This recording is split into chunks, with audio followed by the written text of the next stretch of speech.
بسم اللہ الرحمن الرحیم، السلام علیکم، باخبر سویرا میں خوش آمدید۔ میں ہوں صدف عبدالجبار اور میرے ساتھ موجود ہے ایک عدد شخصیت اشفاق اسحاق ستی۔ بہت شکریہ، بہت شکریہ، ٹائی آج میرے کوٹ سے میچ ہو رہی ہے۔ تھینک یو سو مچ، یہ all credit goes to me and my fans who are out there somewhere and I am unable to find them. Oh my God!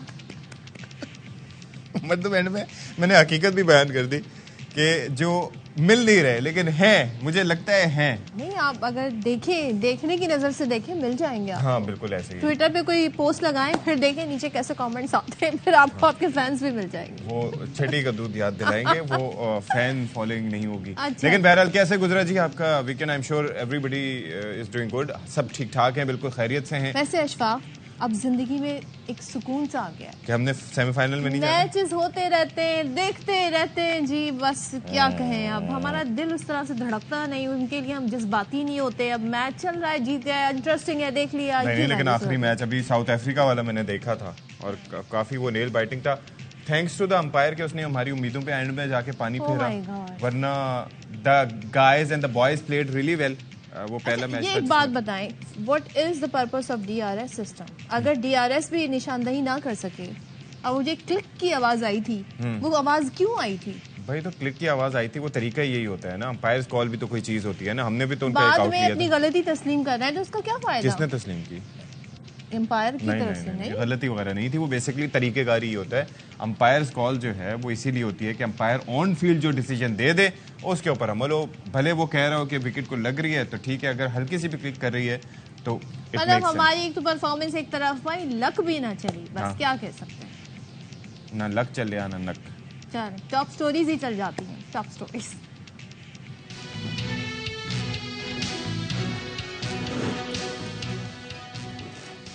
P C B management committee کے سربراہ ذکا اشرف کہتے ہیں عہدہ سنبھالا تو world cup team منتخب ہو چکی تھی، میگا ایونٹ سے پہلے کھلاڑی انجری کا شکار ہوئے، پاکستان کرکٹ کی بہتری کے لیے جو فیصلے ضروری ہوئے ورلڈ کپ کے بعد کریں گے۔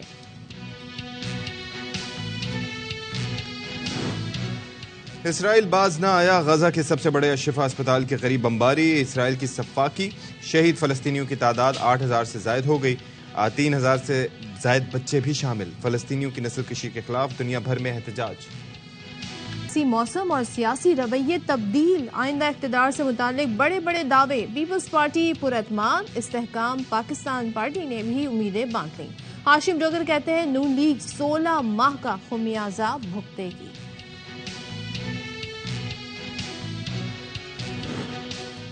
اور مہنگائی میں بچوں کی پڑھائی بھی مشکل، والدین پرائیویٹ اسکولز کی فیسوں کا بوجھ اٹھانے سے قاصر، سرکاری اسکولز میں بچوں کے داخلوں کا رجحان بڑھ گیا، کراچی کے سرکاری اسکولز میں 10,000 طلبہ کا اضافہ۔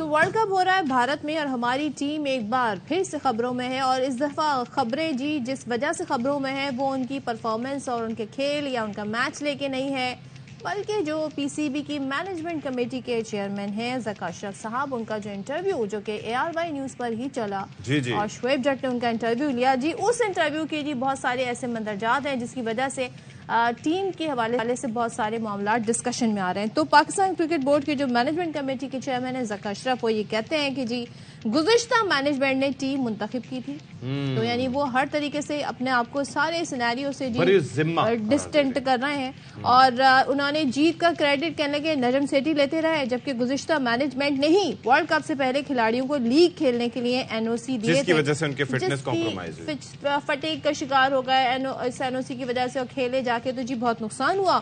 ذکا اشرف مزید کہتے ہیں جی کھلاڑیوں نے سینٹرل کانٹریکٹ پر دستخط نہیں کیے، اس کی تنخواہیں نہیں ملی، اب 5 مہینے سے تنخواہ نہیں ملی ہے انہی کھلاڑیوں کو، اور چیئرمین مینجمنٹ کمیٹی کا یہ بھی کہنا ہے کہ ورلڈ کپ کے بعد ماہرین سے مشورہ کریں گے اور پھر فیصلے کریں گے کہ کیا کیا جائے۔ جی اب یہ بتایا جا رہا ہے کہ یہ جو سینٹرل کانٹریکٹ کا معاملہ ہے اب نمٹتا دکھائی دے رہا ہے، کیونکہ پی سی بی حکام کھلاڑیوں سے دستخط لینے کے لیے بھارت پہنچ چکے ہیں، اب پہنچے ہیں، اور ورلڈ کپ جی تو اچھا ویسے یہ ہے کہ سینٹرل کانٹریکٹ کی جو بیسکلی اناؤنسمنٹ تھی وہ بھی آپ کو پتا ہے کہ ورلڈ کپ سے کچھ دن پہلے کی گئی تھی، مطلب ایسا نہیں تھا کہ ورلڈ کپ سے بہت پہلے، اور ہو سکتا ہے کہ اناؤنس کرنے سے پہلے پہلے ہی ان کو کانٹریکٹ دے دیا گیا. اور یہ جو 4-5 مہینے تنخواہوں والا معاملہ ہے تو اس کے اوپر یہ بھی ہمیں جاننا ہوگا کہ کیا وہ کانٹریکٹ سائن نہ ہونے وہ کی وجہ سے کانٹریکٹ کون سے تھے اور کس طرح کے تھے, کیونکہ اینڈ میں جا کے ہم نے سنا تھا کہ پلیئرز بیسکلی وہ ان کے ساتھ بارگین یہ کر رہے تھے کہ ہمیں یہ جو انٹرنیشنلی یہ جو پیسے ملتے ہیں پی سی بی کو اس کے اندر سے بھی پرسنٹیج دی جائے, وننگز جو ہوتی ہیں ان میں سے. تو اب 7% یعنی کہ کوئی بھی ایونٹ آئی سی سی کا ہوتا ہے اس کے اندر سے جو پی سی بی کو ملے گا اس اماؤنٹ کا 7% جو ہے وہ پلیئرز کو ملے گا جو کہ سیلریز سے ہٹ کے ہوگا. تو اس کے اوپر ایک بارگین ہو رہی تھی اور یہ کمیشن ہر تقریباً بڑے بورڈ میں ہوتا ہے. میرا پوائنٹ یہ ہے کہ بھائی ابھی جب یہ سارا مدعا ایک دم سے گرم ہوا تو پھر آپ جا کے during in the middle of the event آپ جا کر جی سائن کروا رہے ہیں. کام پہلے ہو سکتا تھا, یہ خبریں نہ آتی. پھر جو ہرزہ سرائی ہو رہی ہے کہ کیا ہو رہا ہے, پاکستان مینجمنٹ کر کیا رہی ہے, پی سی بی کر کیا رہی ہے, تمام تر صورتحال ہے جی. یہ معاملات ہیں اشفاق. اچھا جی, تو اگر مگر جو ہے اس کا پاکستان کرکٹ سے بہت گہرا تعلق ہے اور ایونٹ میں بھی یہ واضح نظر آتا ہے. اور اب حسب توقع حسب روایت ہمارے شاہینوں کے لیے ایک بار پھر سے کھیل شروع ہو گیا اگر مگر کا.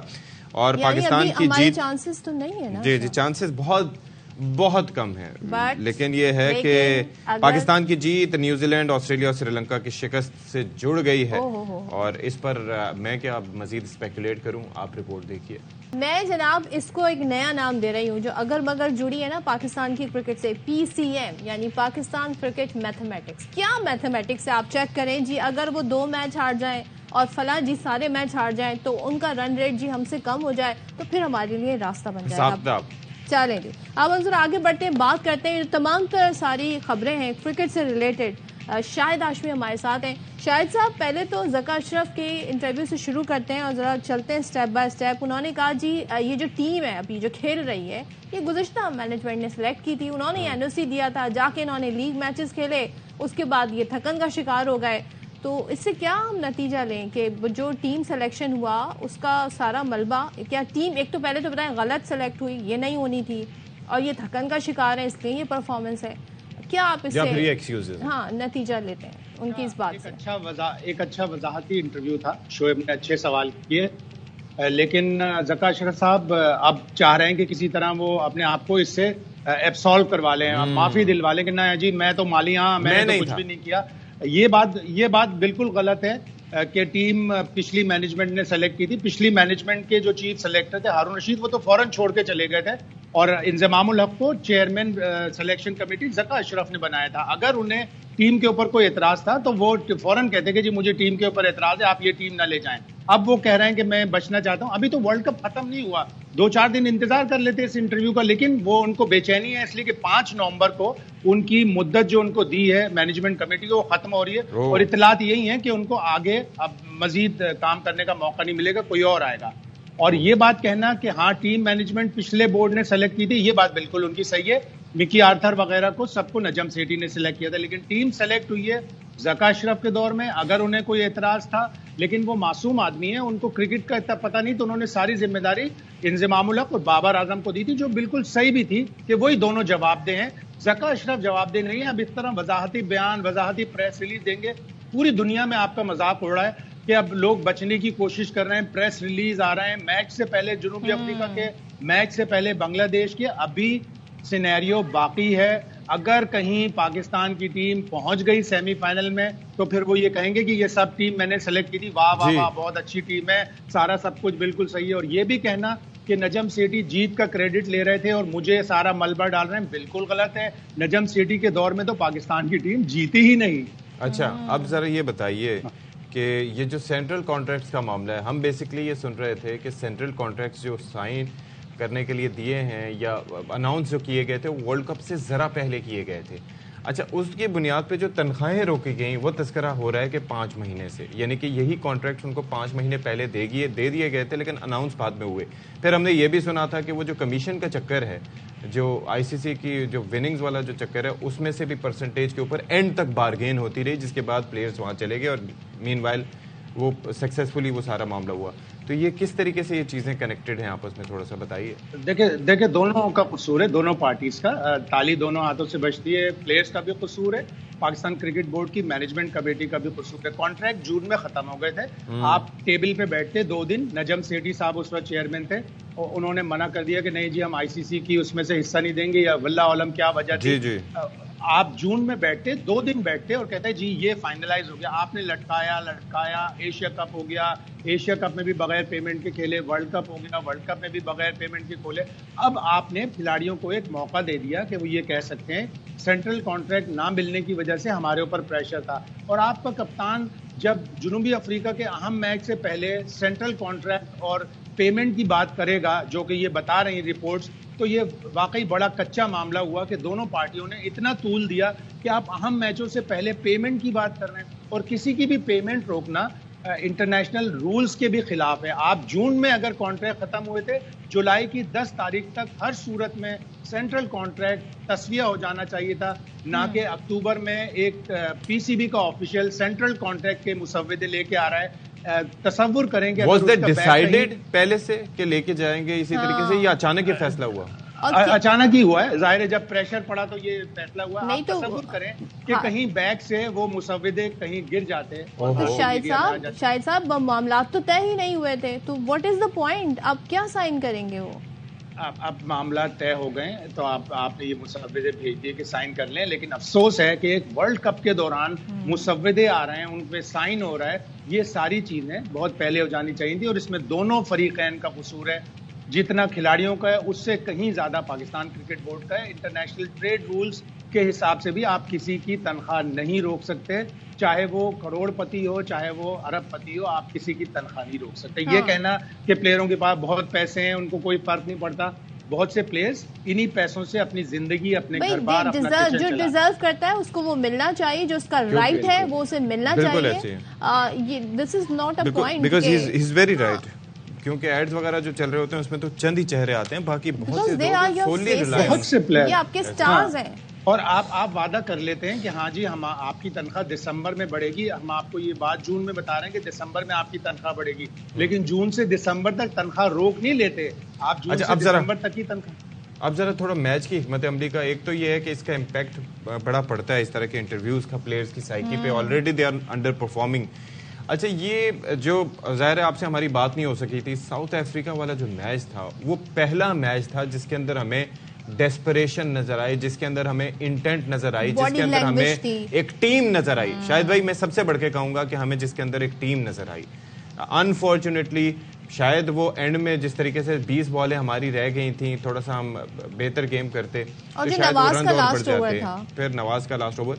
آپ نے اس میچ میں کیا دیکھا, اینڈ اس سے آگے ہم بڑھ کے اب کیا کچھ بیٹرمنٹ کی طرف جا سکتے؟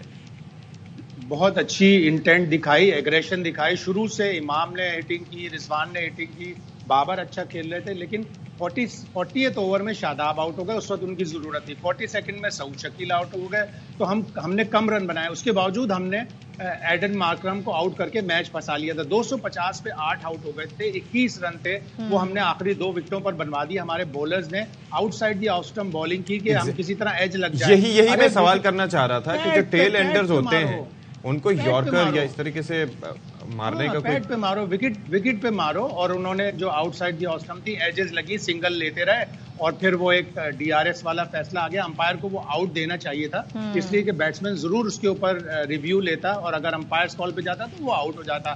ICC نے DRS کی آپریشنل ایرر پہ معافی مانگی تھی, یا کہا تھا کہ غلطی ہوئی ہے.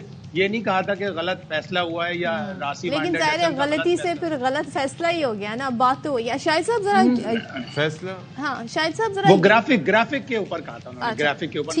ٹھیک ہے شاہد صاحب, یہ بھی بتا دیں کہ جو اس پہ بھی بڑے سوال اٹھ رہے ہیں, جو ہمیں ایک وکٹ چاہیے تھی اور ان کو غالباً کچھ رنز چاہیے تھے South Africa if I remember, لیکن ہمیں ایک وکٹ چاہیے تھی. ایسے میں سبھی کہہ رہے تھے کہ اسامہ کو آپ لا سکتے تھے, نواز کو لے آئے. تو اس ڈیسیجن پر بھی بابر کے بڑے سوال اٹھ رہے ہیں. تو کیا because he was bowling well at that time. Usama leg break bowler کے پاس 3 ڈیلیوریز ہوتی ہیں, لیگ بریک, گوگلی اور فلپر. تو وہ تینوں میں سے کوئی بھی ویرائٹی اپنی کرا تھا. نواز نے تو سیدھی سیدھی بال کرا دی اور سیدھی سیدھی بال پہ رن بنانا آسان تھا.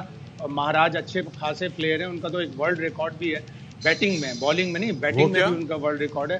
انہوں نے ایک دفعہ جو روٹ کے اوور میں سب سے زیادہ رنز بنائے, وہ ایکول کیا تھا انہوں نے world record, most runs in an over in test cricket. تو وہ اچھے خاصے بیٹسمین ہیں. بابر سے غلطی ہوئی کہ اسامہ میر کو اوور نہیں دیا. انہوں نے یہ بتایا بعد میں, کسی نے وضاحتی بیان دیا کہ جی اس اینڈ سے دوسرے اینڈ سے وہ کرا چکے تھے ایک اوور اس سے پہلے. تو ہم نے سوچا کہ اب اس سے, ارے بھائی اینڈ بدلنے سے, جبکہ اس نے 2 اوور لگاتار تھوڑی کرانے تھے, اس نے تو 2 اوور کے بیچ میں 3rd اوور کرانا تھا. تو غلطی ہوئی ہے اور اس سے سیکھنا پڑے گا. لیکن پچھلے سال بھی اسی طرح نواز نے T20 ورلڈ کپ میں انڈیا کے خلاف, میں وہی تو کہہ رہا ہوں نا کہ وہ کارکردگی دیکھنے کے بعد تو پھر, اور خاص طور پر میں ایک اور چیز یہ کہہ رہا تھا کہ یہ جو نواز, ظاہر ہے کہ بیٹنگ آل راؤنڈر یا بالنگ آل راؤنڈر یا وٹ ایور آپ کہیں, اب تو شاداب بھی پرفارم کرنا تھوڑا شروع ہو گیا. یہ نواز کی جو بالنگ ہے اس کے اوپر اب جڈیجا, سیٹنر اور نہ جانے کتنے اتنے لیفٹ آرمرز ہم دیکھ رہے ہیں. نور جو افغانستان کا, جو ینگسٹرز آ کے بال کو ٹرن کر رہے ہیں, گرپ کر رہا ہے, بال پھنس کے آ رہا ہے, ساری چیزیں ان کے پاس, عام بال ہے, 10 طرح کی چیزیں. نواز کا اب یہ طریقہ بن گیا ہے کہ left arm straight bowler. Why? اچھا خاصا وہ پلیئر ہے لیکن اس میں اندر امپروومنٹ نہیں آئی. اسے مسلسل چانس مل رہے ہیں. پی ایس ایل میں وہ اچھا کرتا ہے لیکن انٹرنیشنل کرکٹ میں ایک تو اس کے پاس پراپر مائنڈ سیٹ نہیں ہے, وہ سمجھ نہیں پاتا. جس طرح اس نے ایشون کو ایک بال پہ 3 رن چاہیے تھے, وائڈ کرا دی, سیدھی سیدھی بال کراؤ یار. اور زمبابوے کا میچ اگر آپ کو یاد ہے T20 ورلڈ کپ کا, اس میں اس نے وسیم کو آگے کر دیا بجائے اس کے کہ خود اسٹرائک لیتا. تو وہ جو مائنڈ سیٹ والی بات ہوتی ہے وہ اس میں نہیں ہے. اب اتنی کرکٹ کھیلنے کے بعد اگر اس میں یہ کمی ہے تو پھر اس کا مطلب ہے کہ پلیئر میں کوئی خامی ہے. ٹھیک ہے, تھینک یو سو مچ شاہد صاحب. اور دیکھتے ہیں جی اب جو ہمارے کیا میچز ہیں وہ کیا ہیں اور باقی ٹیمیں کیا پرفارم کرتی ہیں. باقی رپورٹ ہم آپ کو دکھا چکے ہیں کہ واٹ آر دی چانسز. وہ بات بالکل صحیح ہے کہ جو ہم نے پاکستانی ٹیم کی باڈی لینگویج, جو ان کا انٹینٹ ہم نے ساؤتھ افریقہ کے ساتھ دیکھا, اگر پہلے ہی میچ سے ہم یہ چیز دیکھ رہے ہوتے تو شاید آج ہماری پوائنٹس ٹیبل پر پوزیشن جی یہ چیز پہلے اگر نظر آ جاتی, لیکن مگر یہ ہو نہ سکا. تو کل کے میچ کی بات کر لیں جی. بھارت کا جو میچ تھا, بھارت ایک بار بھائی, بھارت اس طرح کی بیٹنگ کے بعد جس کے اندر وراٹ کوہلی اسکور نہ کر سکے, جس کے تو وہ مارتا بھی پیار سے. آؤ مجھے مارو کو اگر آپ نے پریکٹیکلی دیکھنا ہے, اس کا ایکشن دیکھنا ہے, تو وہ آؤ مجھے مارو نہیں, میں اپنے آپ کو خود ماروں. یہ کسی اور کے ہاتھ میں پکڑاتے, اسی کانٹیکسٹ میں کہا جاتا ہے, یہ کسی اور کے ہاتھ میں پکڑاتے تو پھر تھوڑا آواز زور سے آتی. یہ اشفاق نے اپنی جی بتا دیا ان کی خواہش کیا ہے. اگر کسی کو سروسز درکار ہو تو وہ جوتا اشفاق کے ہاتھ میں پکڑاتے ہیں, استغفر اللہ, اور پھر بھاگ جائے وہاں سے. ایک بریک لیتے.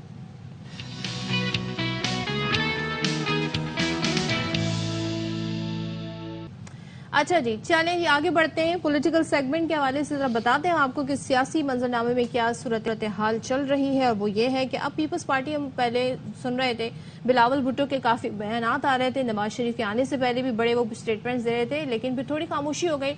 اب پیپلز پارٹی کے جی جو اہم پلیئر ہیں یعنی کہ آصف علی زرداری صاحب, انہوں نے خاموشی توڑ دی ہے اور وہ یہ کہتے ہیں جی مسائل کا حل پیپلز پارٹی کے پاس ہے, آئندہ حکومت ہماری ہوگی اور سندھ میں پیپلز پارٹی کا مقابلہ ہے ہی نہیں, جبکہ بلوچستان کے پھر پنجاب پر توجہ دینے ہوگی اور حکمت عملی تبدیل کریں گے. تو یہ تمام ترجیح معاملات کہے جا رہے ہیں. تو اظہر کاظمی صاحب ہمارے ساتھ موجود ہیں اور تجزیہ کار ہیں, ان سے بات کر لیتے ہیں. Thank you so much for joining us. Azhar, صبح صبح بھائی آپ نے ہمارے لیے وقت نکالا. یہ اب پیپلز پارٹی بھی ظاہر میدان میں آئی ہے, تو آپ ان کی کن کن باتوں سے متفق ہیں, بالخصوص جو انہوں نے یہ کہا کہ سندھ میں تو ان کا کوئی مقابلہ نہیں ہے. Do you agree with that? جی وعلیکم السلام, تھینک یو. ہاں جی, کافی حد تک میں ایگری کرتا ہوں. اگر آپ سندھ کو دیکھیں تو سندھ میں لگتا ایسے ہے کہ پاکستان پیپلز پارٹی آسانی سے اپنی حکومت بنا سکتی ہے جس پوزیشن میں وہ ہے, لیکن انتخابات کے قریب کیا سچویشن بنتی ہے, جو نئے اتحاد وہاں پہ بننے کی باتیں ہو رہی ہیں تو وہ دیکھنا پڑے گا. لیکن اس سے میں کافی حد تک متفق ہوں کہ سندھ میں ان کو کم از کم کوئی زیادہ ایشو نہیں ہونا چاہیے. اچھا, اور ساتھ میں وہ یہ کہہ رہے ہیں جناب کہ اب کے پی اور پنجاب میں ہمیں توجہ دینا ہوگی, تو پنجاب کی اگر ہم بات کریں اظہر, تو وہاں پہ کس طرح توجہ دیں گے؟ نون لیگ وہاں پر آلریڈی اپنی ظاہر اثر و رسوخ دکھانے کی کوشش کرے گی, ان کا جو ووٹر ہے کہ وہ ان کی طرف آئے, پھر آئی پی پی موجود ہے. کیا آپشنز ہیں پیپلز پارٹی کے پاس, کس سے اتحاد کر سکتے ہیں؟ دیکھیں, پہلی بات تو یہ ہے کہ زرداری صاحب جو اچانک سامنے آئے, اس لیے کہ اب تاثر بالکل یہ قائم ہوتا جا رہا ہے کہ جیسے نون لیگ کی اگلی حکومت بنے گی اور پیپلز پارٹی کو اس طرح اہمیت نہیں دی جا رہی. تو اپنے ووٹر سپورٹر کو متحرک کرنے کے لیے اپنے لوگ جن کو انہوں نے ٹکٹ دینے ہیں ان کو ایک طرح سے انکریج کرنے کے لیے زرداری صاحب کو اب میدان میں آنا پڑا ہے اور وہ اس قسم کے بیانات دے رہے ہیں. اگلی حکومت کیا زرداری صاحب کی بن سکتی ہے؟ مجھے نہیں لگتا ان کی حکومت بنے گی. اگر آپ پنجاب کی سچویشن دیکھ لیں تو وہاں پہ نون لیگ قدرے بہتر پوزیشن میں ہے پاکستان پیپلز پارٹی سے, لیکن نون لیگ بھی اس پوزیشن میں نہیں ہے کہ وہ وہاں پہ حکومت بنا سکے. اس لیے کہ پنجاب کے اندر بھی سب سے پاپولر جماعت تو پاکستان تحریک انصاف ہے. اور اب استحکام میں پاکستان اور نون لیگ کے اگر مقابلے کی بات کی جائے تو جہانگیر ترین صاحب بھی کل جلسے میں اسی ہیلی کاپٹر کے اوپر بیٹھ کے آئے جس ہیلی کاپٹر کے اوپر نواز شریف کا بیٹھ کے آئے تھے. تو اب ان کا آپس میں کتنا ایک دوسرے سے مقابلہ ہے اور کتنا پالیسیز پہ ان کا ایک دوسرے کے اوپر اختلاف ہے اس کا اندازہ بھی اس سے لگا. لیکن مجھے یہ بتائیے کہ یہ جو وائڈ ہے اس کا فائدہ کس کو ہوگا؟ یعنی کہ تحریک انصاف موجود تو ہے لیکن سربراہ کی موجودگی میں کتنی افیکٹو ہوگی یہ بھی دیکھنا ہوگا. لیکن اگر خلا ہے تو وہ کون سی جماعت پر کر سکتی ہے یا عوام پھر گھر بیٹھے رہیں گے؟ دیکھیں یہ خلا کوئی بھی جماعت پر نہیں کر سکتی. اس کا جو ہے نا سب سے زیادہ نقصان پاکستان کو ہوگا. اور ابھی دیکھ لیں ابھی اس وقت تک لوگ اپنے ووٹ پکڑ کے بیٹھے ہیں اور وہ یہ سمجھتے ہیں کہ الیکشنز میں آئیں گے تو ہم اس میں اپنا ووٹ ڈال کے شاید کوئی تبدیلی لے آئیں. جب وہ آخری مرحلہ الیکشن بھی ہو جائے گا اور خدا نہ خواستہ وہ صاف اور شفاف نہیں ہوتے تو اصل بحران اس ملک میں مدر آف آل بحران وہ پھر الیکشن کے بعد شروع ہوگا. تو میں تو یہی سمجھتا ہوں کہ خلا اس کا تبھی پر ہوگا جب ہر شخص کا ووٹ کاؤنٹ ہو اور ہر شخص کو اپنی مرضی کے مطابق ووٹ دیا جائے, چاہے وہ پھر جس مرضی جماعت کو دے. اس کے نتیجے میں جو بھی جماعت حکومت میں آئے گی اس سے جو ہے کوئی مسائل تھوڑے سے بہتر ہو سکتے ہیں. ادروائز تو پھر یہی کنٹینیوس جو ہے نا خلا چلتا ہی رہے گا. یہ پولیٹیکل ویکیوم آپ کو نظر آتا رہے گا. اور جیسے ہمیں اون چودھری بھی نظر آئے تھے جب نواز شریف آیا بھی, ہیلی کاپٹر کا بھی ذکر ہو رہا ہے, تو یہ بتائیں اب استحکام پارٹی کے ہاشم ڈوگر یہ کہتے ہیں کہ نگراں حکومتیں نون لیگ کے ساتھ چل رہی ہیں. تو یہ الزام جو پہلے پیپلز پارٹی لگا رہی تھی استحکام پارٹی بھی لگا رہی ہے. تو یہ کیا بیان بازی ہے, صرف سیاسی بیان بازی, پلینگ ٹو دا گیلری؟ نہیں, یہ دیکھیں عوام کے شعور کی توہین ہے. اون چودھری صاحب کون سے نظریے کے تحت ہیلی کاپٹر لے کے وہاں پہ پہنچے تھے؟ کس نظریے کے تحت اون چودھری صاحب جو آخری دن تک حکومت کی کابینہ میں بھی بیٹھے رہے, لنگریال صاحب بھی بیٹھے رہے اور اب کہہ رہے ہیں کہ یہ ان کے خلاف الیکشن لڑیں گے؟ اصل میں یہ سارے اتحادی ہیں. ان سب کا مقصد یہ ہے کہ انہوں نے ایک تیسری جماعت کو ہرانا ہے. جہاں تک زرداری صاحب کا بات تعلق ہے, اگر زرداری صاحب کو بھی پتا ہو کہ پنجاب میں ان کی پوزیشن مستحکم ہے تو وہ بھی بالکل ان کے ساتھ ہو جائیں. اگر آج ان کو پتا چلے کہ استحکام پاکستان پارٹی ہمارے ساتھ کام کرے گی تو وہ ان کے ساتھ ہو جائے. ان کا اختلاف کوئی نہیں ہے. اور اس سے ہٹ کے ایک اور چیز بھی ہے کہ ایک وہ ہوتا تھا نا کہ باپ بڑا نہ بھیا, سب سے بڑا روپیہ. تو ایک چیز ہم نے دیکھی ہے کہ پارٹیز میں سربراہ کبھی جیل میں ہوں, کبھی جیل سے باہر ہوں, کوئی ملک میں ہوں, کوئی ملک سے باہر ہوں, لیکن ریلیونس ہوتی ہے جہاز یا پھر ہیلی کاپٹر کی. تو آگے انڈیپینڈنٹس بھی کافی آئیں گے اگر الیکشنز ہوتے ہیں, تو آپ کے خیال میں یہ فیکٹر تو آگے بھی ریلیونٹ ہی رہے گا؟ ہاں دیکھیں, آبویسلی الیکشن میں پیسہ تو چلتا ہے اور پیسے کی ضرورت بھی ہوتی ہے. اور بہت ساری جگہوں پہ جہاں پہ تحریک انصاف کے لوگ ایک دم سے جماعت کو چھوڑ رہے ہیں یا وہ جس مرضی طریقے سے ان کو چھڑوایا جا رہا ہے یا وہ خود چھوڑ رہے ہیں, وہ ایک الگ بحث ہے. یقیناً اس سے جماعت کے اوپر پریشر تو پڑے گا. اور اگر وہاں پہ ایک اسٹرانگ کینڈیڈیٹ آ جاتا ہے جس کے پاس پیسہ بھی ہے تو وہ ان کو ٹف ٹائم دے سکتا ہے. ہوگا یہ کہ دیکھیں اشفاق صاحب جس حلقے میں پہلے کوئی 50,000 لے کے جیتتا تھا اور اگر وہاں پہ عوام ووٹ نہیں ڈالے گی تو کوئی 15,000 ووٹ لے کے جیت جائے گا.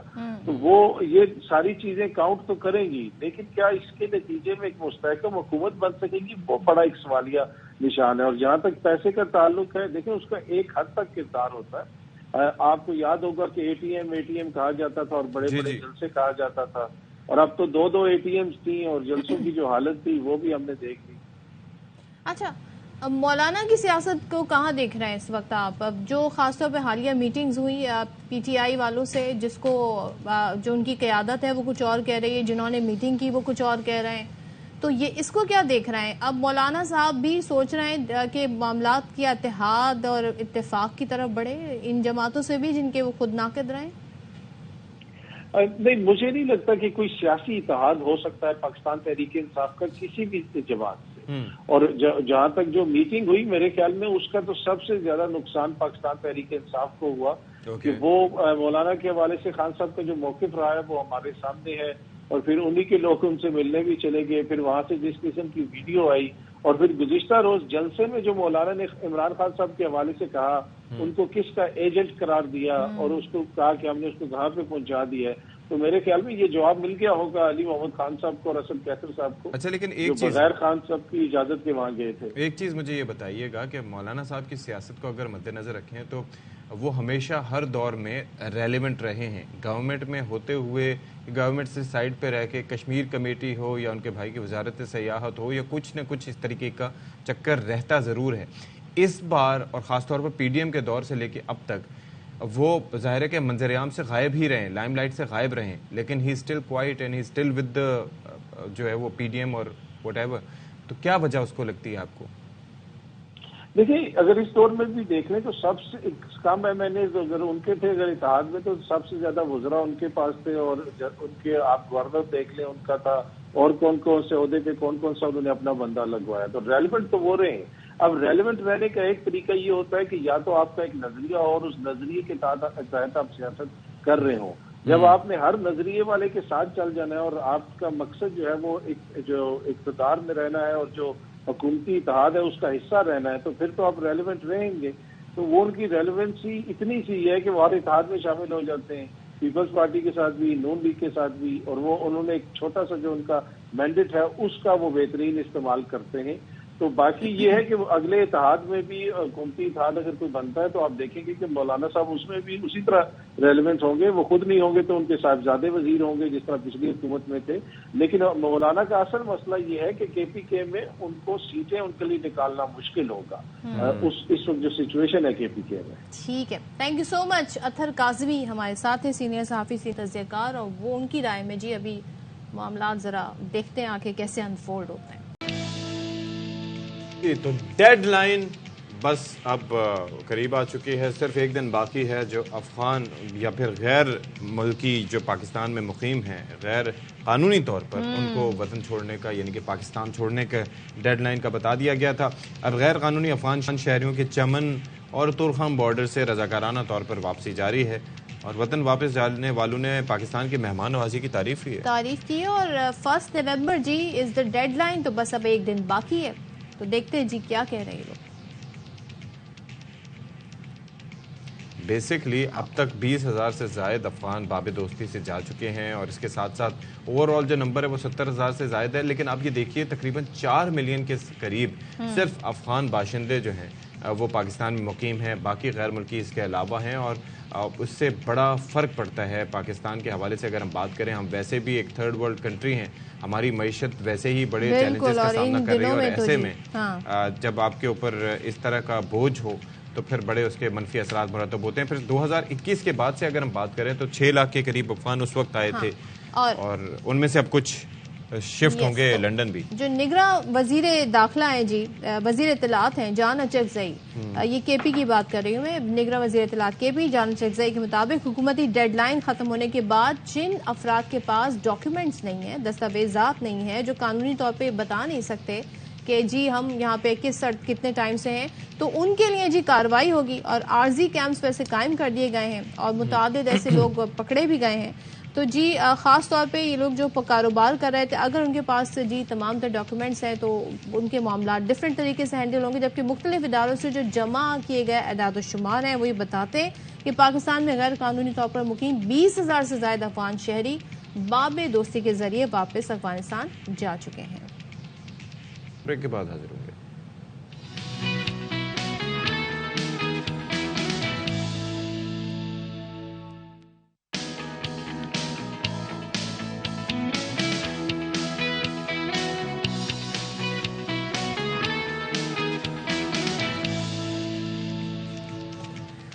بسم اللہ الرحمن الرحیم. السلام علیکم. ایک بار پھر سے باخبر سویرا میں آپ سب کا خیر مقدم ہے. کیسی ہیں صدف عبدالجبار؟ آپ ٹھیک ٹھاک ہیں؟ موسم کیسا ہے؟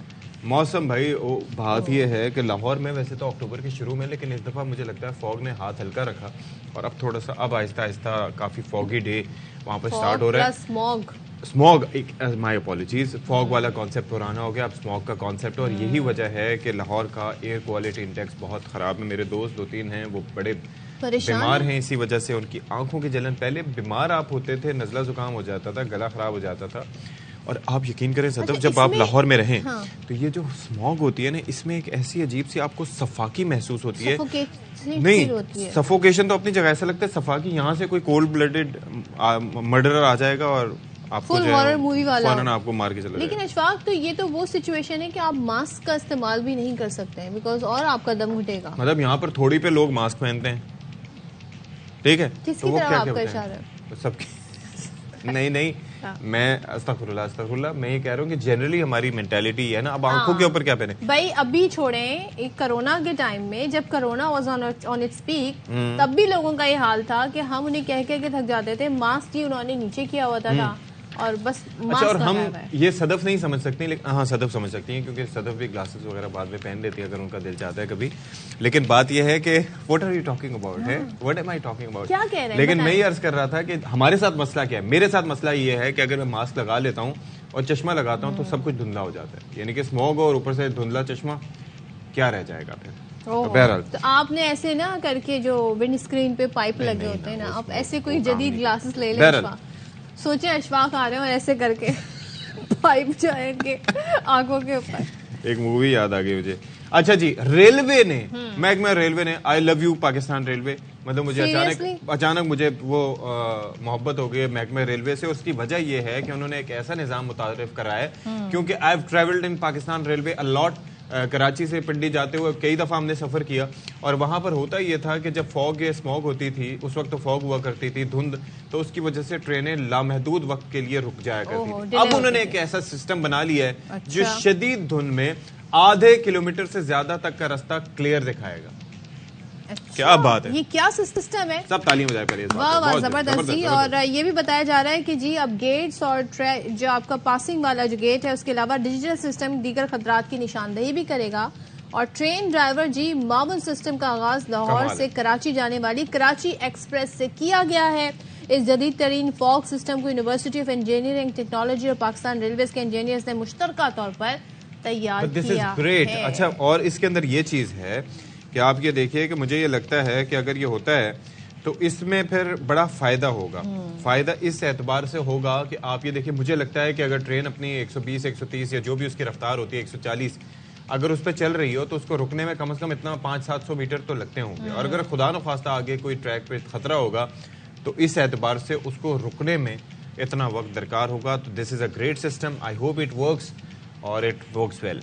بالکل اور امید ہے جی زبردست طریقے سے کیونکہ جی رکنا نہیں چاہیے کام نہیں رکنا چاہیے سفر جاری رہنا چاہیے اور چلیں تو کٹ ہی جائے گا سفر آہستہ آہستہ. میں اب یہ گانا چاہ رہا تھا لیکن مجھے اپنی آواز کی کم مائیگی کا احساس میں نے آپ کا گانا سن لیا تھا اشفاق اور وہ جو گانا آپ گا رہے تھے نا تو وہ کون سا گانا تھا جو مجھے بھول گیا. چلیں تو کٹ ہی جائے گا سفر آہستہ آہستہ. چلیں تو جب جی سفر کی بات ہو رہی ہے معیشت کی طرح تو سفر اگر رک جائے تو جی بحرانی کیفیت ہو جاتی ہے. تو ایسے ہی ہم چاہتے ہیں کہ جی تمام تر چاہے وہ معیشت کے حوالے سے یا پھر دیگر فیلڈز میں ہے وہ تمام تر سفر جاری و ساری رہے. تو یہاں پر ہم بات کریں گے جی ادویات کا. اگر ان کی قلت ہو جائے اگر وہ دستیاب نہ ہو تو پھر بڑی مشکل ہوتی ہے خاص طور پہ جی پیشنٹس کو بڑی مشکل ہوتی ہے. اور یہ ایسا کیوں ہوتا ہے اکثر اس کے پیچھے مافیا انوالو ہوتا ہے بہت ساری ایشوز اس کے پیچھے ہوتے ہیں اور یہ صورتحال اب کہاں پر جا کے ٹھہرے گی یہ ایک بڑا سوال ہے. تو اس کا جواب لے لیتے ہیں. انور خان ہمارے ساتھ موجود ہوں گے ان سے ذرا جانتے ہیں کہ بھائی کیا وجہ ہے کہ ادویات نہیں مل رہی اور ہر دوسرے دن یہ مصیبت کیوں آ جاتی ہے. بتائیے گا انور. دیکھیں اشفاق آج ہم بات پتہ ہے کہاں سے شروع کریں گے. آج ہم بات شروع کریں گے میں خاصے دنوں سے نوٹ کر رہا تھا شہر کے جو مختلف بڑے سرکاری اسپتال ہیں وہاں پہ ادویات تو موجود ہی نہیں. جب میں فارمیسی کے اوپر گیا ہوں تو فارمیسی مکمل خالی تھی. جب میں نے دریافت کیا کہ کون کون سی ادویات دستیاب ہیں تو جواب مجھے یہ ملا کہ آپ جی پوچھیے کون کون سی ادویات موجود ہی نہیں ہیں. تو ایک صورتحال یہ ہے کہ کراچی کے سرکاری اسپتال عباسی اسپتال کے اندر موجود ہوں میں. تو اس وقت اگر مریضوں سے زیادہ یہاں پہ آپ کو میڈیکل ریپ نظر آئیں گے یا میڈیکل سیلز مین نظر آئیں گے. صورتحال سمجھنے سے میں قاصر ہوں کہ وہ کیا وجہ بنتی ہے کہ کس بنیاد کے اوپر سندھ کے سرکاری اسپتالوں کے اندر او پی ڈی اوقات کار کے اندر ڈاکٹر مریضوں کو دیکھنے کے بجائے ان میڈیکل ریپ سے رابطہ کرتے ہیں جو کہ اپنی ادویات لے کے آتے ہیں. ضروری یقینی طور پہ صبح کے اوقات کے اندر جب وہ اپنے سرکاری اسپتال ڈیوٹی فرائی دے رہے ہو تو شام کے اوقات کے اندر ان میڈیکل ریپ کی ملاقات وہاں کرنے کے بجائے ان کی ملاقات جہاں ہوتی ہے مریض سفر کرتے ہیں. تو اس کے ساتھ ساتھ ریپ نے صورتحال کا نوٹس نہیں لیا ہے. شارٹیج ہے بہت زیادہ, کم و بیش وہ تمام کی تمام ادویات جو کہ امراض قلب کے مریض استعمال کرتے ہیں, وہ مریض جو کہ ذہنی امراض کا شکار ہیں, وہ تمام کی تمام چیزیں دستیاب نہیں ہیں. سب سے اہم مثال میں آپ کو یہ دوں کہ ایک انجیکشن استعمال ہوتا ہے ڈیلیوری کے دوران خون کی میچنگ کے لیے خواتین کا, جو کہ اس وقت 7 سے 8 ہزار روپے فارمیسٹ کو فراہم کیا جاتا ہے اور یہاں سے وہ فروخت ہوتا ہے 11,500 کا. یہ ہنگامی صورتحال کے اندر خون میچنگ کی ضرورت پڑتی ہے. اور اس وقت صورتحال یہ کہ انسولین کا جو ایک 100 یونٹ کا ڈبہ ہوتا ہے اس کی قیمت 700 سے لے کے 1200-1500 روپے تک موجود ہے. اب ڈاکٹر پریسکرپٹ کر کے یہ بھیجتے ہیں کہ 2 یونٹ یا 3 یونٹ لے کر آ جائیں. تو میڈیکل اسٹور کے اوپر ایسے مریض بھی آ رہے ہیں جو کہ اب میڈیکل اسٹور والوں سے ڈیمانڈ کرتے ہیں ان کو 2 یا 3 یونٹ فراہم کر دی جائیں تاکہ ہنگامی صورتحال کے دوران جا کے ان کے مریض کی شوگر کو کنٹرول کیا جا سکے. تو اب ظاہر بات ہے پیٹرول کی قیمتوں کے اندر کمی واقع ہوئی, ڈالر کسی حد تک کمی کے ساتھ ساتھ نیچے آ رہا ہے, لیکن ڈریف جو ہے وہ صورتحال کو کنٹرول کرنے کے اندر ناکام نظر آتا ہے. اور کم و بیش اگر 7 ماہ کا اندازہ لگایا جائے گا گزشتہ 7 ماہ کا, تو 7 ماہ کے دوران 84% ادویاتی قیمتوں کے اندر اضافہ ہوا. اگر ہم اندازہ کریں تقریباً 10 سے 15 دن کے دوران تو یہ اضافہ 14% سے زائد ہے جو کہ ادویات کے اندر سامنے آیا ہے. البتہ تمام کی تمام ادویات بدستور مارکیٹ کے اندر یا تو موجود نہیں ہیں یا مارکیٹ سے غائب کر دی گئی ہیں. اور اس طرح اب جو مریض دوائیں استعمال کر رہے ہیں انہوں نے گیپ کرنا شروع کر دیا ہے. اس گیپ کے نتیجے کے اندر یہ ہو رہا ہے کہ دوائیوں کی حفاظت بھی ختم ہوتی جا رہی ہے. بہرحال ایک الارمنگ صورتحال یہ ہے کہ بڑی تعداد کے اندر صوبہ سندھ کے سرکاری اسپتالوں کے اندر میڈیکل ریپ مریضوں سے زیادہ موجود ہوتے ہیں. جی ٹھیک ہے انور, بالکل ہم یہ صورتحال کہیں آپس میں دیکھ رہے ہیں کہ جہاں پہ کنزیومر ہے اس کو پریشانی کا سامنا ہے, چاہے وہ ادویات کے ہو وہ حوالے سے ہو. تھینک یو سو مچ انور. یا پھر روزمرہ کی اشیاء ہو, اگر کسی بھی چیز کے دام گرتے ہیں تو ہم دیکھتے ہیں جی جو بیچنے والے ہیں وہ اسے کم کرنے کو تیار نہیں ہے, چاہے اس کے سرکاری نرخ بھی کچھ ہوں یا وہ کمپیریٹیولی دوسری جگہ اچھا ایک اور چیز میں نے نوٹس کم کی دام میں مل رہی ہو. آپ کو پتا ہے کہ اس وقت باسمتی رائس جو چاول ہے اس کی قیمتوں میں اس حد اتنی کمی, تقریباً 100 روپے فی کلو کمی ہوئی ہے. اب میں خود جب مارکیٹ گیا تو میں نے یہ دیکھا کہ جو پریمیم کوالٹی کے درجہ اول کے جو چاول ہوا کرتے تھے وہ تو دستیاب اگر ہوں یا نہ ہوں, لیکن درمیانی کوالٹی کو مرج کر کے انہوں نے وہ چاول اسی پرائس پہ رکھے ہوئے ہیں.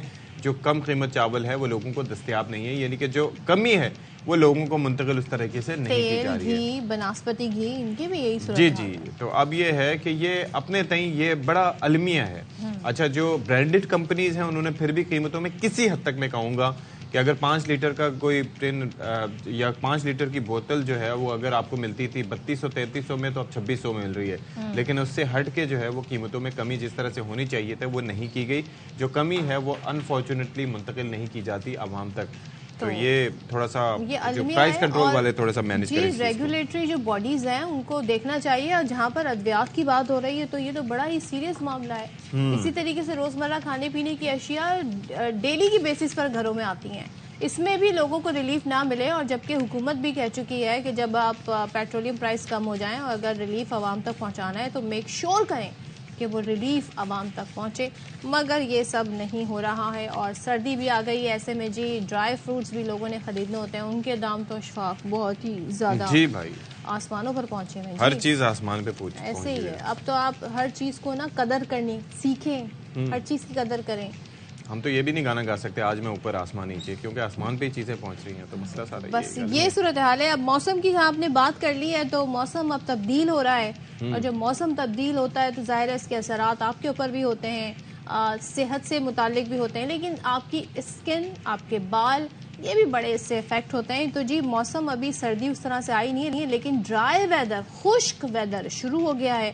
اور ساتھ ہی ہم دیکھ رہے ہیں کہ جی جو ہماری اسکن ہے وہ بھی ڈرائی ہو رہی ہے, اور وہ لوگ بھی جن کی اسکن آئلی ہے وہ بھی کمپلین کرتے نظر آ رہے ہیں. تو بہت سے ایسے خاص طور پہ جو ہماری ایلبو کا ایریا ہوتا ہے وہاں سے اسکن بہت زیادہ خراب ہوتی ہے, آپ کی جو پیر ہیں اس کی اسکن زیادہ خراب ہوتی ہے.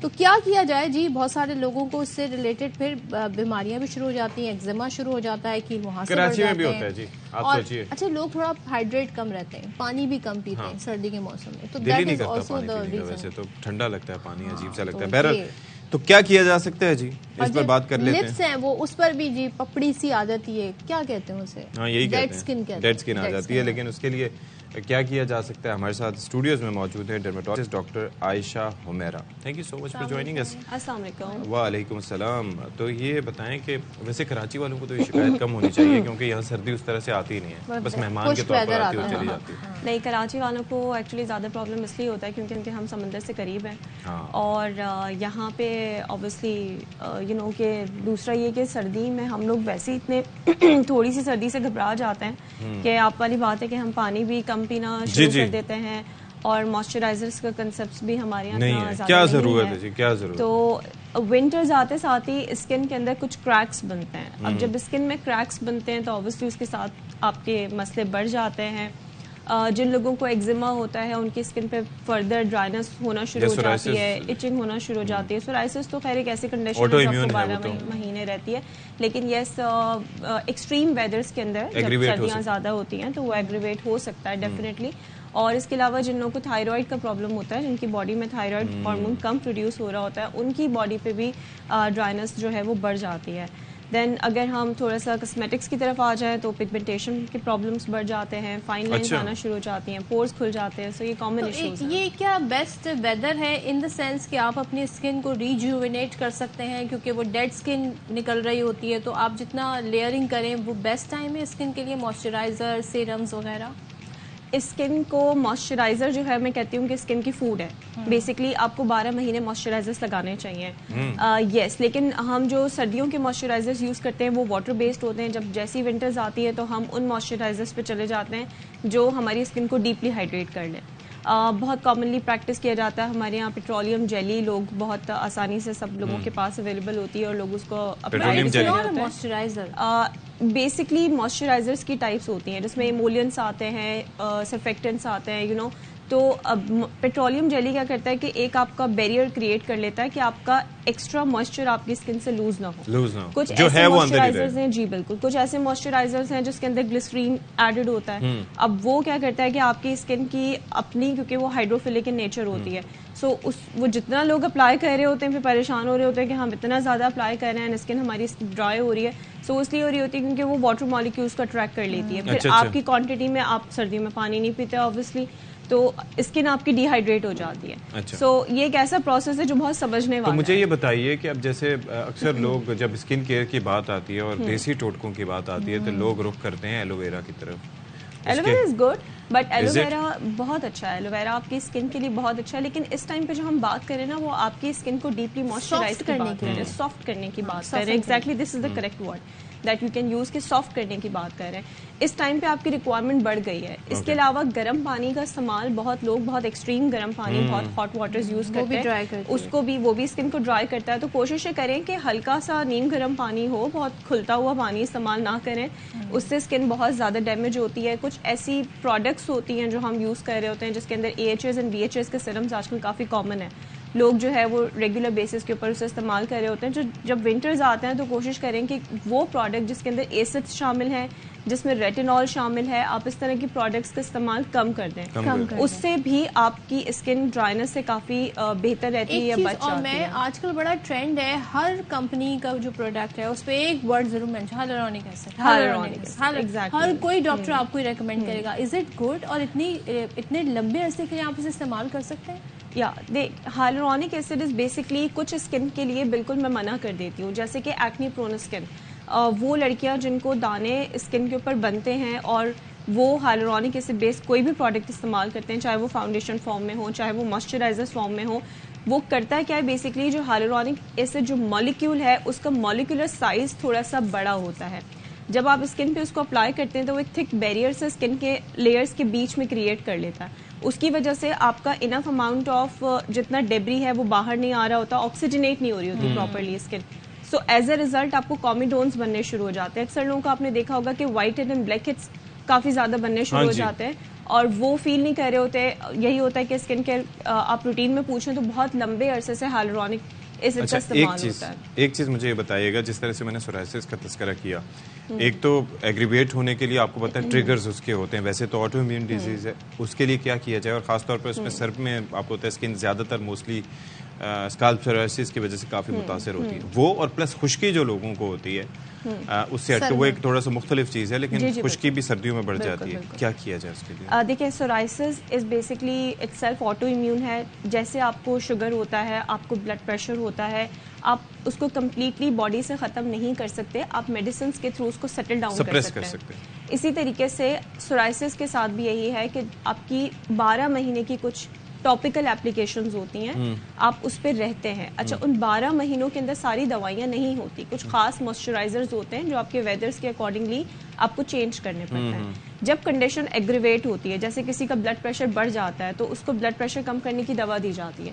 بالکل اسی طریقے سے جب کنڈیشن ایگریویٹ ہوتی ہے سورائسس کی, تو اس کو ٹھیک کرنے کے لیے کچھ ٹائم پیریڈ کے لیے ہمیں کچھ ٹاپیکل اسٹیرائڈس بھی دیے جاتے ہیں, کچھ میڈیکیشنز بھی ہمیں اسٹارٹ کرنی ہوتی ہیں. اچھا, اس کو آپ نے اپنے لائف اسٹائل سے سیٹل ڈاؤن کرنا ہوتا ہے. جیسے کہ آپ اینٹی بیکٹیریل سوپس کا استعمال نہ کریں, ایسے سوپس جو آپ کی اسکن کی پی ایچ کو ڈسٹرب کریں, تھوڑا سا ایسیڈک کی طرف لے کے جائے, تو وہ سوپس آپ اوائڈ کریں. وہ سوپ استعمال کریں جو آپ کی اسکن کو ڈیپلی موئسچرائز کرے, آپ کی اسکن کو سافٹ کرے. اس کے ساتھ جب آپ شاور لیں فوراً بعد ہلکی سی ویٹ اسکن کے اوپر آپ اپنی اسکن کو ڈیپلی موئسچرائز کریں. سورائسس والے پیشنٹس کے لیے یا ڈرمیٹائٹس والے یا ایگزیما کے پیشنٹس کے لیے کچھ خاص موئسچرائزرز بنائے گئے ہیں, ڈفرینٹ ڈیزائن کیے گئے ہیں. سو وہ ان کو ڈاکٹرز ریکمینڈ کرتے ہیں کہ آپ وہ والے موئسچرائزرز استعمال کریں. اس سے کیا ہوتا ہے کہ آپ کی جو موئسچرائزیشن ہے وہ لانگ لاسٹنگ ہوتی ہے. اچھا, ذرا سا ہمیں یہ بتائیں, اب ظاہر ہے ویدر چینج ہو رہا ہے, تو کیا پھر ایسی کچھ کھانے پینے میں بھی ایسی چیزیں کھائی جائیں جو آپ کی اسکن کے لیے بھی اچھی ہوں, آپ کے بالوں کی ہیلتھ کے لیے بھی اچھی ہوں؟ سادہ بڑا کنسیپٹ ہے کہ جب ونٹرز آتی ہیں تو مٹھائیوں کی دکانوں پہ رش بڑھ جاتا ہے, سویٹس لوگ زیادہ کھانے لگتے ہیں, میٹھا زیادہ, کریونگ زیادہ ہونے لگتی ہے, چاکلیٹ زیادہ کھاتے ہیں. لیکن آپ کو اچھی بات بتاؤں کہ جتنا آپ میٹھا انٹیک کر رہے ہوتے ہیں نا, وہ آپ کی اسکن کو ڈرائی کر رہی ہوتی ہے. سو میٹھے کو کم کر دیں, جتنا بھی کاربز ہے, جتنا بھی کاربوہائیڈریٹ جو ہم وائٹ شوگر کی فارم میں لے رہے ہوتے ہیں, اس کو آپ ڈیکریز کر دیں, اور کوشش کریں کہ آپ اپنے کاربونیٹڈ ڈرنکس کو بالکل ختم کر دیں, نہ ہونے کے برابر کرتے ہیں. جتنا اچھا فریش جوسز میں رہیں گے اتنی اچھی آپ کی جو اسکن ہے وہ گلو کرے گی. اور انفیکٹ ہم ابھی بالوں کی بات کر رہے تھے, ڈینڈرف کی بات کر رہے تھے, تو اس میں بھی یہی ہوتا ہے کہ بالوں کے لیے بھی آپ کو مخصوص شیمپوز رکھنے پڑتے ہیں. اپنے تھوڑا سا آپ کو لائف اسٹائل ماڈیفیکیشن کرنی ہوتی ہے. جیسے کچھ لوگ کیا کرتے ہیں کہ ونٹرز آتی ہے تو وہ کہتے ہیں ہفتے میں 2 بار ہم اسکیلپ واش کریں. نو, آپ نے ڈیلی واش کرنا ہے. جتنا زیادہ آپ کا اسکیلپ واش آپ کریں گے اوبویسلی اتنا آپ کا جو فلیکس بنتے ہیں وہ ریموو ہوں گے. جب فلیکس ریموو ہوں گے تو اس میں فنگل انفیکشن کے چانسز گرو کرنے کے کم ہو جاتے ہیں. لیکن بالوں کو اتنا دھونے سے اٹس جسٹ اے میتھ کہ ہم ریگولر اگر واش کریں گے تو ہمیں ہیئر فال ہوگا. نو, ہیئر فال کے ڈفرنٹ ریزنز ہو سکتے ہیں. ڈینڈرف کی وجہ سے آپ کو ہیئر فال ضرور ہو سکتا ہے. جب آپ اس کو اچ کرتے ہیں اس کے اندر فرکشن پروڈیوس ہوتی ہے. جب فرکشن پروڈیوس ہوتی ہے تو آپ کا بال جو ہے وہ پل آؤٹ ہوتا ہے. It's all proteins basically.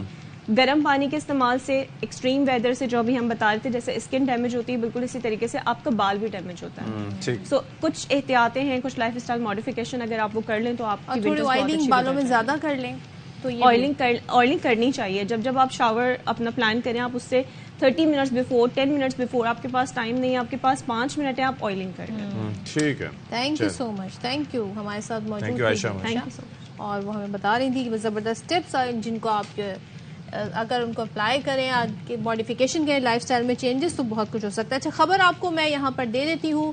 Chief justice اسلام آباد ہائی کورٹ نے شاہ محمود قریشی کی درخواست ضمانت پر اعتراضات کے ساتھ سماعت کی. چیف جسٹس عامر فاروق نے دستاویزات ترتیب کے ساتھ نہیں لگائیں, یہ نقطہ اٹھایا ہے, یہ اعتراض اٹھایا ہے. بالکل جی. اور حسین احمد چودھری ہمیں مزید تفصیلات دینے, بتائیے گا جی. جی دیکھیے, سائفر کیس میں چیئرمین پی ٹی آئی کی درخواست ضمانت تو مسترد ہو گئی تھی, لیکن اب شاہ محمود قریشی نے ان کے بعد اپنی ضمانت کے لیے ہائی کورٹ سے رجوع کیا, لیکن ان کی جو پٹیشن تھی اس کے ساتھ دستاویزات مکمل نہیں تھی, اس پر اعتراض لگایا تھا رجسٹرار آفس نے. رجسٹرار آفس کے اعتراضات کے ساتھ چیف جسٹس نے سماعت کرتے ہوئے وکیل علی بخاری سے کہا ہے کہ آپ کی درخواست پر جو ہے وہ اعتراض لگا ہوا ہے, آپ درخواست کے ساتھ جو اعتراضات ہیں وہ دور کر دیں, اس کے بعد آپ کی درخواست کو جو ہے وہ سنا جائے گا. علی بخاری جو کہ وکیل تھے, انہوں نے کہا کہ ہمارا کیس ارجنٹ میٹر میں لگا ہوا ہے, اگر اس پر نوٹس کر دیں تو زیادہ بہتر ہوگا, جس پر چیف جسٹس نے کہا کہ آپ دستاویزات ترتیب کے ساتھ لگا دیں پھر نوٹس کر دیں گے. جی ٹھیک ہے, ہمیں آگاہ کر رہے تھے. تھینک یو سو مچ حسین چودھری. اور اس سے پہلے ہم موسم کی بات کر رہے تھے, تو موسم ہم اسکن سے ریلیٹڈ کہ ڈرائی ویدر کے کیا اثرات ہوتے ہیں, لیکن ہر موسم کی اپنی خوبصورتی ہے. بہار کے موسم کی اپنی خوبصورتی ہے. اشفاق کی جسٹس سے آپ کو سمجھ آ گیا ہوگا میں کس موسم کی بات کرنے جا رہی ہوں. پہلے میں سمجھ نہیں پایا تھا. خزاں کے موسم کی بات کرنے جا رہی ہوں, جسے پت جھڑ کا موسم بھی کہتے ہیں. اور یہ بڑا خوبصورت بھی ہوتا ہے ان دا سینس کہ وہ جو پتے جو کہتے ہیں اپنی لائف سپین ان کا پورا ہو چکا ہوتا ہے جی, وہ گر جاتے ہیں. خزاں کے پھول پہ آتی نہیں بہار کبھی, میرے ایسے ایسے ایسے راستوں میں پڑے ہوئے. خزاں کے پھول پہ آتی نہیں بہار کبھی, میرے نصیب میں ہے دوست تیرا پیار نہیں. واہ واہ واہ واہ واہ واہ واہ. اشفاق کی جو مسائل ہیں وہ آپ چیک کر لیں.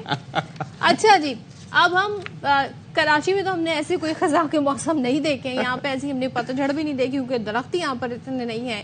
لیکن جہاں جہاں ایسے درخت ہیں, جہاں جہاں ہریالی ہے, وہاں پر لوگ ان منظر کو بڑا انجوائے کرتے ہیں. کوئٹہ کی بات کریں گے جی, یہاں پر جی بہت زبردست موسم ہے اور پتجھڑ کی وجہ سے اور بھی زیادہ موسم بڑا ڈفرینٹ اپنا رنگ دکھا رہا ہے. تو عطیہ اکرم جی ہمیں یہاں سے مزید بتا رہے ہیں. عطیہ بھی خزاں سے بہت متاثر لگ رہی ہے. عطیہ نے کیا جی پیکج, یعنی کہ میں نے شاعری سے بتایا اور عطیہ نے اپنے پہناوے سے بتایا کہ خزاں آ گئی. اشفاق کے اندر کا موسم, خزاں کا موسم. وقت تھا, وقت ہوا ہے وقفے کا. میں پشتو بولنے لگا تھا ابھی.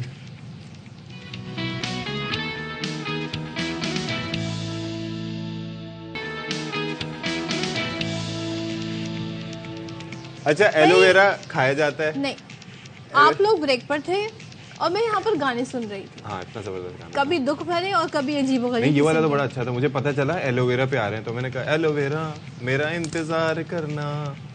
تو پھر تو بات یہ ہے ایلو ویرا اسکن پہ لگایا جاتا تھا, بڑا زبردست ایک چیز ہے. آپ نے اسے ایلو ویرا بنا دیا. رائمز نہیں رائمز. بات یہ ہے کہ ٹاپک پر آ جائیں. ٹاپک پہ یہ ہے کہ بھائی ایلو ویرا, مجھے یاد ہے ایک دفعہ میں فشنگ پہ گیا تھا, ناکام فشنگ تو نہیں تھی, کامیاب فشنگ تھی. ایک مچھلی میں نے پکڑی لیکن سن برن ہو گیا. اب سن برن پہ کیا لگائیں, کریمیں اتنی ساری مہنگی ہوتی ہیں. ایلو ویرا بڑا گھر کی کھیتی تھی, وہ لگائی, اس سے بڑا فائدہ ہوا. اس وقت سے پتا چلا کہ ایلو ویرا بڑے فائدے کی چیز ہے اسکن کے لیے بڑی. ابھی ہم نے ڈسکس بھی کیا. کوئی ایسا واقعہ جو اشفاق کنیکٹڈ نہیں ہوا, اور آپ سوچیں اتنی کم عمری میں اتنی ساری چیزیں میں نے نوٹس کر لی. وہ مچھلی کہاں گئی, کس نے کھائی؟ نہیں کھائی, وہ کھانے والی نہیں تھی, وہ کیٹ فش تھی. مچھلی جل کی رانی ہے, جیون اس کا پانی ہے, پانی سے نکالو گے تو مر جائے گی, ہاتھ لگاؤ گی تو ڈر جائے گی. اور ایلو ویرا کی کیا استعمال ہے؟ اچھا, ایلو ویرا کے اور استعمال یہ ہے کہ میں نے سوچا کہ اسکن پہ لگتا ہے, ساری چیزیں اپنی جگہ, لیکن پھر مجھے پتا چلا کہ وہ کھایا بھی جاتا ہے. کھایا آپ نے؟ نہیں, ایلو ویرا کا حلوہ بھی بناتے ہیں بہت سارے لوگ. لیکن جی ہم سیریسلی واقعی ہاں جوس کی بات کر رہے ہیں, اس کے بڑے فوائد ہیں. اس کا قورمہ نہیں بنتا؟ آپ بنا لیں, مجھے ٹرائی کرا دیجیے گا. اچھا, کراچی کا علاقہ ہے کورنگی, وہاں پر جی اس کا جوس مل رہا ہے اور یہ جوس شوگر, بلڈ پریشر کے مریضوں کے لیے انتہائی مفید ہے. وزن گھٹا بھی سکتے ہیں آپ اس سے. ظاہر ہے وہ کھانے کے بعد کسی کا کچھ کھانے کا دل نہیں کرتا ہوگا 24 گھنٹے. تھوڑا سا کڑوا کسیلا سا ہوتا ہے, لیکن یہ ہے کہ اس کے بے شمار فائدے ہیں. وہ ایز اے ماسک آپ اپنی اسکن پہ اپلائی کر سکتے ہیں. اشفاق نے تو بتایا سن برن جی, اس سے اپنا صحیح کر لیا. کیا بات ہے. اب مزید جو ہمیں بتائیں گی نا وہ بتا رہی ہیں روبینہ جی. دیکھیں, تو آپ نے کئی طرح کے پیے ہوں گے اور پیتے ہوں گے, لیکن ہم آپ کو لے کر آئے ہیں کراچی کے علاقے کورنگی میں, جہاں پر بڑا نایاب ایلو ویرا کا جوس بنایا جاتا ہے. یہ کراچی میں واحد جگہ ہے کورنگی جہاں پر یہ ایلو ویرا کا جوس بنایا جاتا ہے, جو کہ بلڈ پریشر اور شوگر کے مریضوں کے لیے بہت مفید بتایا جا رہا ہے. یہاں پر لوگ آتے ہیں اور اس کو کس طریقے سے اس سے فائدہ اٹھا رہے ہیں, آئیے ان سے بات کرتے ہیں. محسن شبیر کے ساتھ روبینہ علوی, ARY نیوز کراچی. اوہ گاڈ, یہ تو پراپر جوس مل رہا ہے جی ایلو ویرا کا. ایک سپ بھی پراپر نہیں لیا روبینہ نے. نہیں, وہ میری درخواست تھی روبینہ سے کہ پورا گلاس ختم کرتی پھر اس کے بعد PTC دیتی. لیکن اٹ لکس لائک گنے کے جوس کی طرح لگ رہا تھا. لگ رہا ہے, لیکن بات یہ ہے کہ اشفاق آپ نے تو ٹرائی کیا. I can never have You this. have done everything. I will never have this. اگر مجھے 10,000 بھی کوئی دے, I will never try this. 15,000 کتنی, چلیں پھر ٹھیک ہے.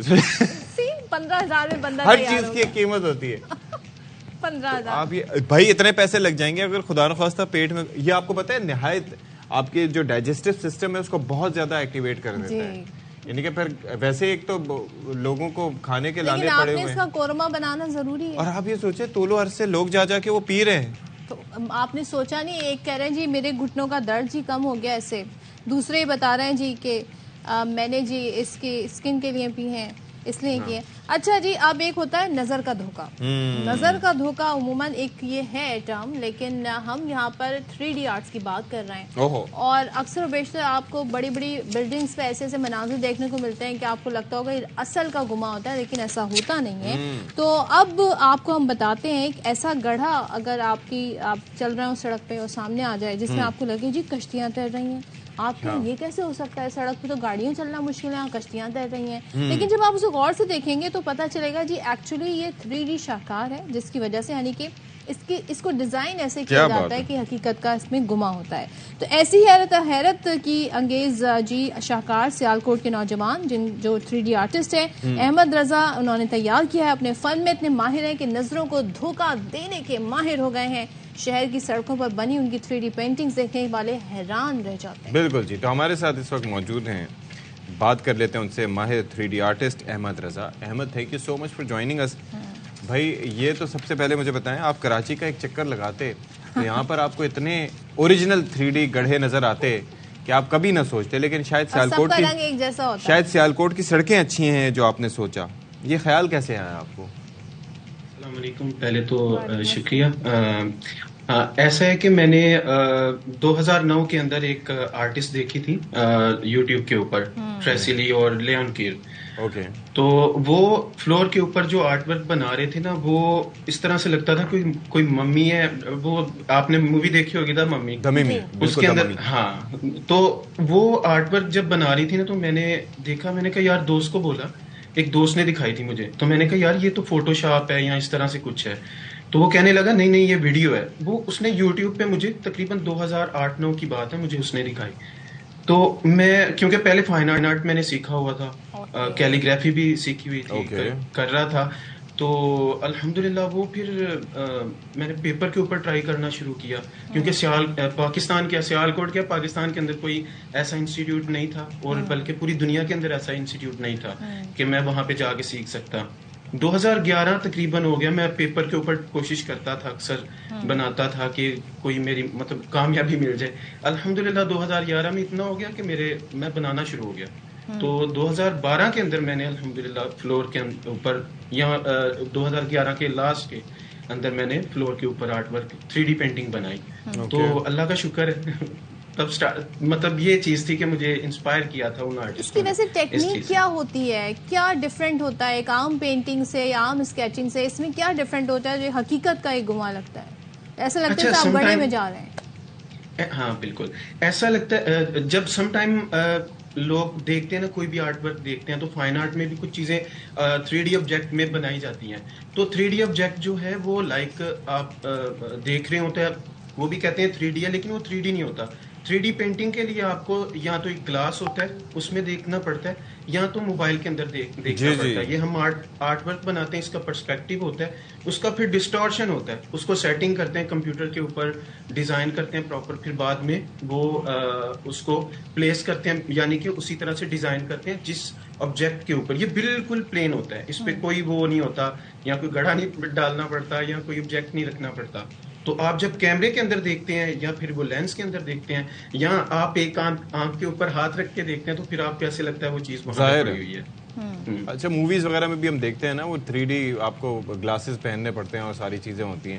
اچھا, اب آپ کی آگے آپ نے کیا سوچ رکھی ہو, اس آرٹ کو کہاں لے کے جائیں گے, کتنا وسعت دیں گے؟ میری تو الحمدللہ مجھے جرمنی سے 6 دفعہ آ چکا ہے انویٹیشن, اور میں وہاں پہ نہیں جا سکا, ویزے کی ظاہر سی بات ہے, پاکستان سے مسئلہ تھوڑا سا بنتا ہے. اور باقی دبئی شیخ کنگ جو ہیں, دبئی کے شیخ جو ہیں, انہوں نے مجھے انوائٹ کیا تھا وہاں پہ ورک شاپ, الحمدللہ اس میری ورک شاپ کے اندر آئے. اس کے بعد میرا ابھی جو بنا ہوا یہ ہے کہ پاکستان کے اندر لوگوں کو آرٹ کے بارے میں بتاتا رہوں. سپریم کورٹ کے اندر بھی جیسا کہ میرا آرٹ ورک لگا ہوا ہے الحمدللہ, وہاں پہ بھی 3D پینٹنگ میں نے الحمدللہ کیا. ثاقب نثار صاحب نے بلایا تھا. اچھا, تو پاکستان کی سب سے بڑی 3D پینٹنگ بھی میں بنا چکا ہوں. تو آگے ورلڈ ریکارڈ کا بھی ہے انشاءاللہ, کوشش کر رہے ہیں کہ پاکستان میں اس طرح کی جگہ ملے. اور اس کے لیے اسپانسرز بھی ملے ہیں جس سے مطلب وہ کر سکیں. تو انشاءاللہ کافی سارے آگے پلانز ہیں. تو احمد ذرا یہ بھی بتا دیں ہمیں کہ اب جو آپ کی ان پینٹنگز کو دیکھ کے انسپائر ہوں, جو چاہتے ہیں کہ جی ہم بھی 3D پینٹنگز بنائیں, تو ان کے لیے کیا پلیٹ فارم ہے, کیا کریں وہ؟ اور آپ کو پتہ ہے اب لوگ چاہتے ہیں بڑے کم ٹائم میں جی وہ تمام تر چیزیں سیکھ لیں جو وہ چاہتے ہیں, جو اسکلز سیکھنا چاہتے ہیں. اصل میں ہوتا یہ کہ ان شارٹ میں یہاں پہ عرض کروں گا کہ پاکستان کے اندر ہم شارٹلی چیزوں کو لے کے چلنا چاہ رہے ہوتے ہیں.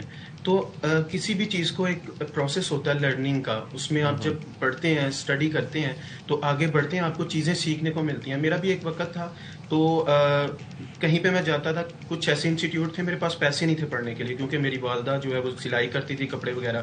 تو الحمدللہ وہ جب میں دیکھ کے کرتا تھا تو مجھے کوئی ایسا انسٹیٹیوٹ, پھر آہستہ آہستہ مجھے ایسے لوگ بھی ملے ہیں جنہوں نے مجھے سکھایا. الحمدللہ میں آج ان کا, اللہ تعالیٰ ان کو اپنی رحمتوں میں رکھے, انہوں نے بڑا سکھایا. اور دوسرا یہ ہے کہ اگر کوئی جوائن کرنا چاہتا ہے تو یوٹیوب کے اوپر بھی میں سکھا رہا ہوں, میرے سوشل میڈیا لنکس ہیں, وہاں پہ بھی میں الحمدللہ سکھا رہا ہوں. تھینک یو سو مچ احمد رضا, اور زبردست آپ اپنا جاری رکھیں, اور ہم دعا گو ہیں کہ جی آپ ورلڈ ریکارڈ بھی بنائیں اور پاکستان کا نام جی آگے بڑھائیں. جب پاکستان کا نام آگے بڑھانے کی بات آتی ہے تو ہم یہاں پر ذکر کریں گے نصرت فتح علی خان صاحب کا. خان صاحب نے جی دنیا بھر میں اپنی آواز کا جادو جگایا اور دنیا بھر میں مقبول رہے. بالی ان کا خاصا تھا, لیکن اس کو ڈیفرنٹ کوئی نام دینا چاہیے. چلے ہم بریک میں سوچتے ہیں اور بتاتے ہیں آپ کو. بریک لیتے ہیں.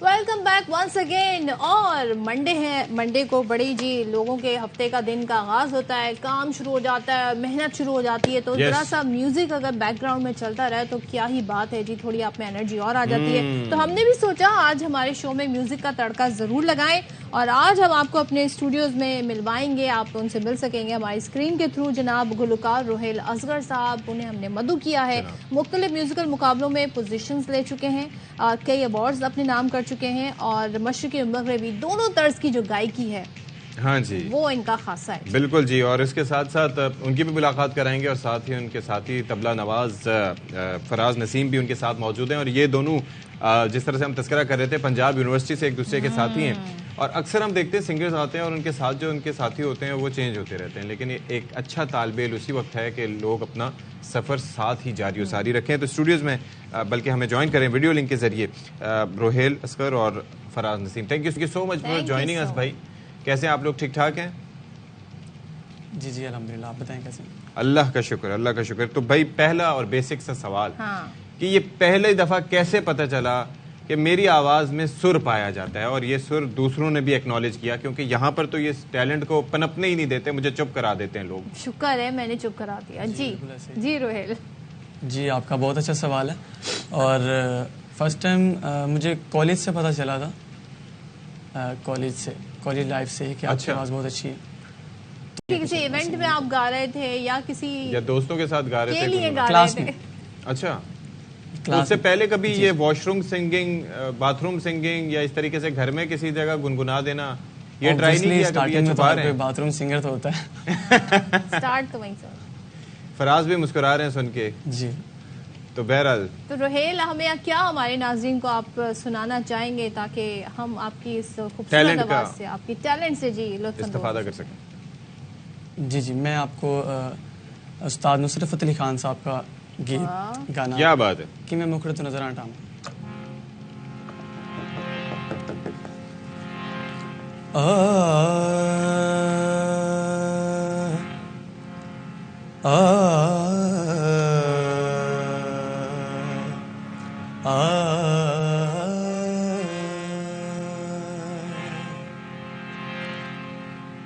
تیرے قدماں چ رکھ دے آسان, تیرے قدماں چ رکھ دے آسان, تیرے جیا اور دسدا وے مایا نہیں, تیرے جیا اور دسدا. کی میں مکھڑے تو نظراں ٹاواں, کی میں مکھڑے تو نظراں ٹاواں, تیرے جیا اور دسدا وے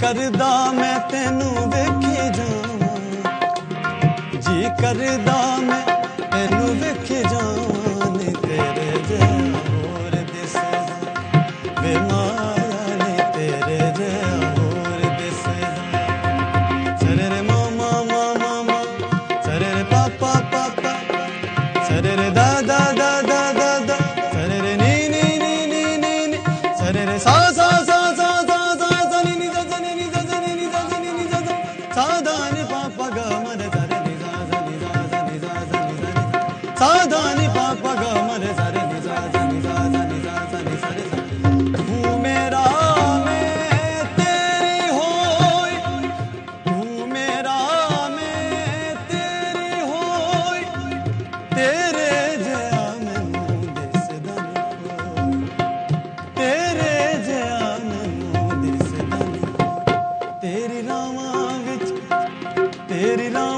وچ اکھیاں بچھاں تیری راواں وچ اکھیاں بچھاں نی تیرے جیہا کیا بات ہے جی، کیا بات ہے. مایا نی تیرے جیہا ہور دسدا کیویں مکھڑے تو کیویں مکھڑے کیویں مکھڑے تو نظراں